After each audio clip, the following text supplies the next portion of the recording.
reference to the oral presentation number 31st. I think authors are Professor Boudart, Dr. Yuan, and Professor Black, and Professor Tohan. I don't know, I suppose Dr. Lee or some others was to give the talk.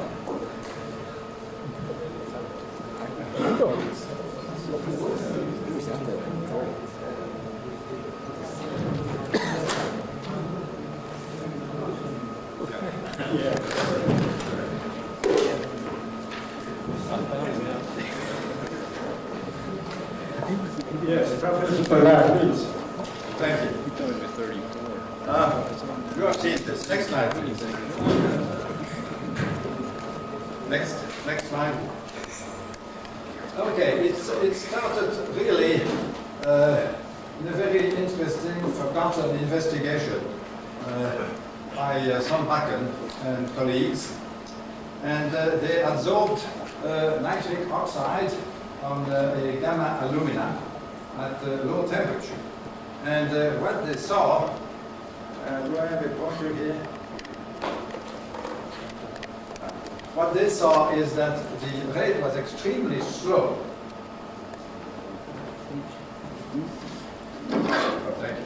Extremely slow, and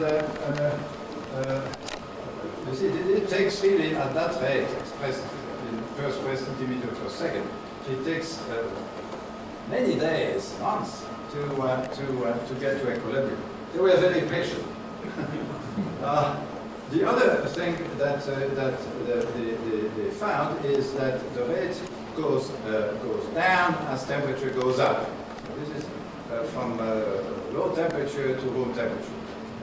And so the activation energy, apparent activation energy, is a negative quantity. They found that the rate was first order in nitric oxide. Okay? Interpretation. Next slide, please. They said we have a adsorption of NO from the gas onto the alumina surface to a physisorb state. And that's a fast equilibrium. And then there is a rate determining step where this physisorb state becomes an adsorbed state. And that takes a long time, and because we go from a paramagnetic to a diamagnetic nitric oxide species. And they said, well, maybe when you go from this doublet to a singlet, the transmission coefficient for this rate constant is very low. And it must be very low indeed, because to explain the rate, that must be 10 to the minus 8 for a transmission coefficient. Now, if this is true, that will be certainly an important thing to check.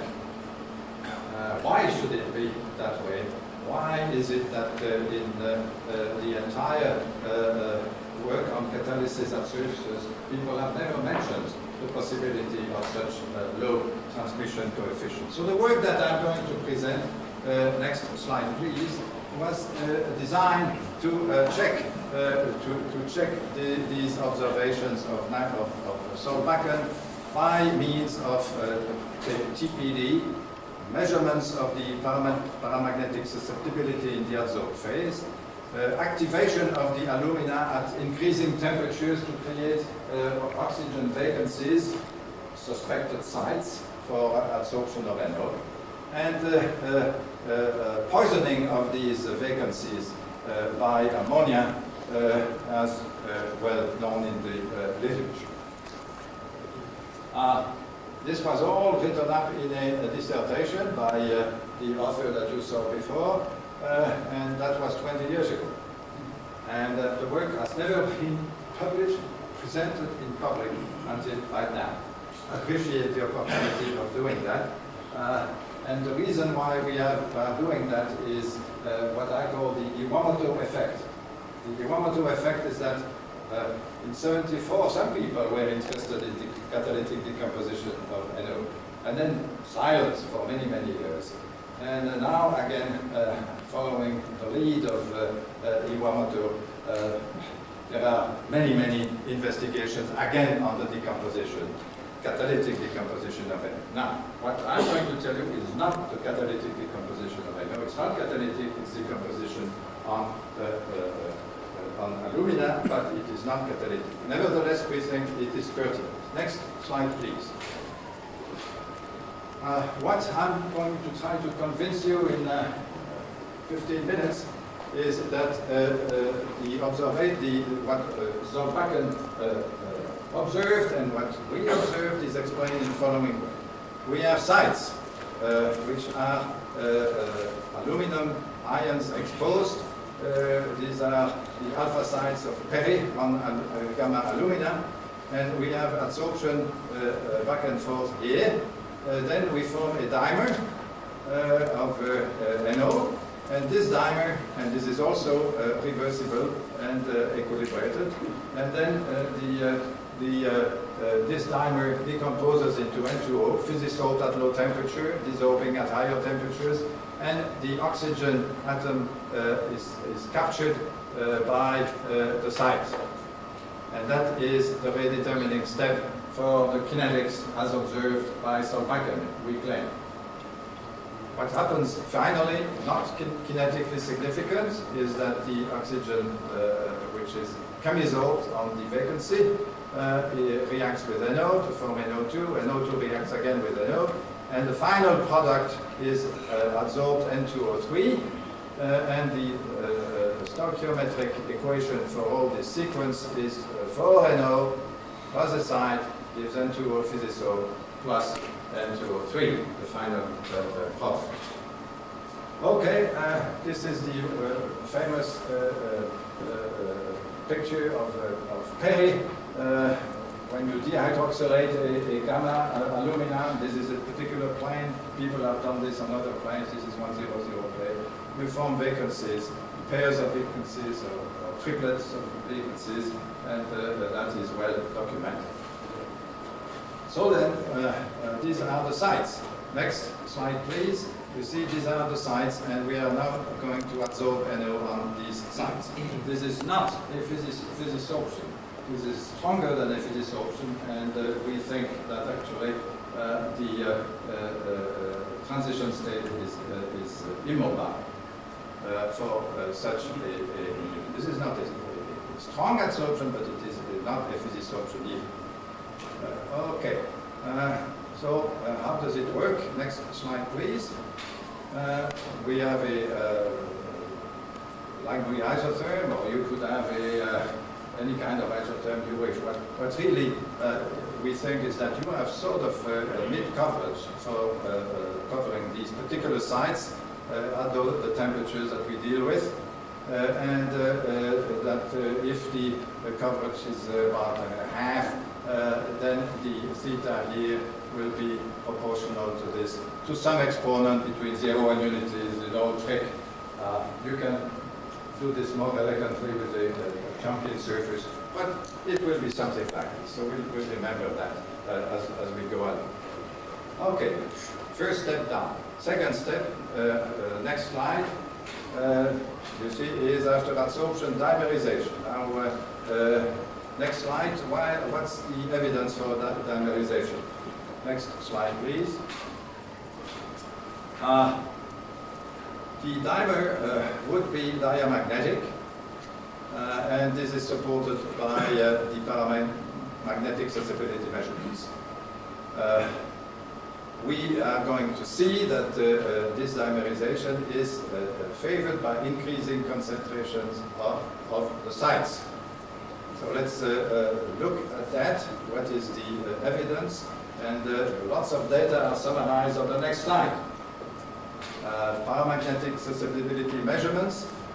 This is the magnetic moment of the adsorbed species, nitric oxide species, that we get from the measurement by a Faraday balance. And this is the pre-treatment temperature in vacuum or in an inert gas of the alumina, increasing the hydroxylation. Now basically what you see is all these points are on a diagonal, so that this is more diamagnetic, this is more paramagnetic. The more sites we have, the more diamagnetic the adsorbed NO is. Okay, you see that for all sorts of situations. And then you see that if you poison the sites that you make at a given temperature, let's say this one here, if you poison the sites with ammonia, increasing amounts of ammonia, covering, let's say, about less than a tenth of a monolayer, you see that you get more and more paramagnetic. So the dimer dissociates and you get back where you were. So we don't really think that the adsorption is a shift from paramagnetic to diamagnetic, but as claimed by Solbakken, but really that it is the dimer that is diamagnetic, and that's what accounts for these measurements. All right. Next step, next slide please, is, so we are proceeding. Now we are going to decompose this dimer. The literature is full of these nitric oxide dimers or gem dinitrosyl species and so on. This is not invented by us. And that is a very determining step, we claim, for the observations of Solbakken. Now let us see then what is the evidence for the formation of N2O. Next slide shows that TPD is the tool here, and that the more sites we have, the more we have of these dimers, and therefore the more we will have of N2O produced by their decomposition. So, for instance, let's see, yes, that silica, TPD of silica shows only one peak. This is physically observed. You see the range of temperatures we cover here, starting at low temperatures. This is desorption of NO, and this is desorption of NO. But for alumina, there are other peaks. And let's look at that and in part now and in part later. Next slide, please. What happens really is that when you start with an alumina that has been heated at room temperature, you see only one peak, and that's the desorption of NO, low temperature. But as you keep heating, you find a shoulder here that will develop. The more you heat, the more sites you create. Okay. And next slide, please, rapidly. And this is N2O, this is more N2O, this is more N2O. Next slide, please. More N2O, more N2O, and that's N2O all by itself. You see that this second peak is N2O. All right. So I think that this N2O is formed from the dimer adsorbed on these sides. Next slide, please. Okay, last, we have now to form this final product, and let us look at the evidence for that. Next slide, please. The evidence for that is stoichiometry, really, that tells you how much N2O3 should be produced, and checking that stoichiometry by gas chromatography. On heating, you form N2O, you form NO, and you form oxygen at higher and higher temperatures. Next slide, please, the TPD. And you see the N2O, and then at higher temperature you see the NO, and finally the oxygen appears. So we believe that indeed the final product is NO3 that decomposes into N2O3 that decomposes as shown here. Next slide, please. And now we are actually a quantitative check here on the number of N2O3 species as observed from the TPD in their decomposition products as compared to the number of sites measured by ammonia poisoning. So it's a good check. Next slide. Finally, now we are going to conclude that we are probably in good shape. Next slide. Next slide. I don't have the time for this. Next slide. And conclusion. We do not need to explain the slow adsorption of NO as observed years ago by Solbakken by a low transmission coefficient, shockingly low. It's just slow process at low temperatures because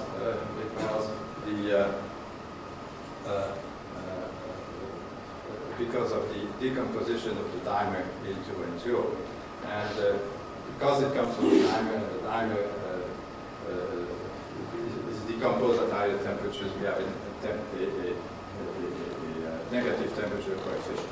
Just now, I saw a paper by yes, okay, and it confirms this. Thank you very much. I think that this has some interesting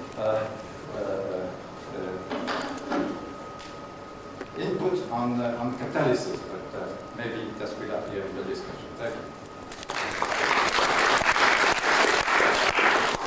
We have some minutes to discuss them as questions, please. Yeah, Professor Boudart, I have a question. I want to know, you mentioned the mode of Paris aluminum oxide. The Paris model of aluminum oxide sites. The origin of the oxygen vacancy. Oh, this is by dehydroxylation. Yes, dehydroxylation. Yes, yes. And according to the Paris model, there is 5 kinds of sites. That's correct. And do you have any idea about the correlation between dimer formation and the different kind of sites? No, I don't know, and I suspect that you see this adsorption isotherm that I wrote as a Langley isotherm, that's just a primitive approximation. It should be some kind of isotherm like a Jumpkin isotherm or a Fromkin isotherm, but we have no indication on that. We think that indeed for the NO decomposition, only a fraction of these vacancies are good for the decomposition of the diamond. I suppose if we use different alkaline molecules to poison the surface area, we can perhaps differentiate which kind of sites is more favorable for that. Yes, we have tried also tetracyanoethylene, and it works too, but we have no quantitative difference between the two, but that's a very good suggestion. Some question? Please. Michel, you mentioned NO2 as an intermediate in the course of the reaction of NO adsorption on alumina. And the route of NO2, yes. You had in your mechanism step, you had the reaction of NO2 with NO to give you N2O3, which is one of your products. Did you look at the absorption of NO2 as well on alumina? No. I wondered whether it suffers also from the same event that got you into this problem about the paramagnetism in getting to a diamond. You've got to do the same thing about making it into a grain. The evidence for the dimer is one that its concentration decreases as temperature goes up, and that the paramagnetic sensitivity changes accordingly. I think it would be a very clear way as we change. It's quite the same way with NO2 as well. I think N2O3 is also from the TPP safe end part. You may say that you can produce it in a different manner. We have not no information on the recursive NO2. But NO2 is actually NO.